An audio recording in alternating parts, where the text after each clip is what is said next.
কত রঙের কথা আমার স্বামী আমারে শুনোয় কই তাড়াতাড়ি ঘরেতে বাইরো তুমি কি আমার মতো মেকআপ টিপ করতে চাও না শিগগিরই বাইরো টুকরা রাত আজকে আটে যাব তাড়াতাড়ি আসো তাড়াতাড়ি আসো চলো চলো চলো তা বসছি কি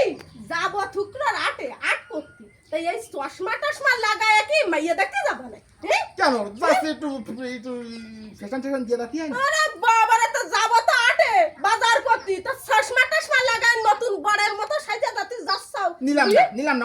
আইছে ওই তো চলো তাড়াতাড়ি চলো বাজার করতে যাব টুকরা রাত বেলা থাকতে থাকতে এই যে ব্যাগ আনিছি বস্তাও নিছি 2 বস্তা আছে বাজার করে দিই মানে এত কেন একটা ব্যাগ নিলে হয় না আবার বস্তা কেন ওই রহমদা বস্তা নিছি কেন তা বুঝদিছ না আমি বাগুন কিনলে ও ফুটুয়া বাগুন ও ভালো না যদি দুটো আলু কিনি ও শুটকো আলু ও ভালো না দুটো অলদি কেন একশো কিনা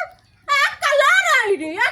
কি কিনিস তরকারিতে কালার হয় না কালার হয় যাতে সেরকম অলদি আজকে কিনে দিবা সেরকম আজকে বেগুন কিনবা সেরকম আলু কিনবা তাজা ফুল আমি আর কব না তুমি যাও আমি যাব না বাজারে এই সংসারটা কি এর সামারে ফানারে চালায় সে আমি বালারে বুঝি হাঁটো হাঁটো বাজারে আমি যাব না আমি আর সামনে দিকে যাব না তোমার তুমি যাও ওরে না বহুত নিন্দে আরো ওই যে হুকুম করলে বউ বাজার ঘাট করে এনে বাড়ি বসায় বসায় খাওয়ায় তো ঠিক বানাই সংসারটা কত সামারে ফানারে কেপটে ফানারে এই সংসারটা বাঁচাই আমি এই সংসারটা চালাই বাড়ি বসে বসে তো ঠিক বানা আমি আর কিছু কব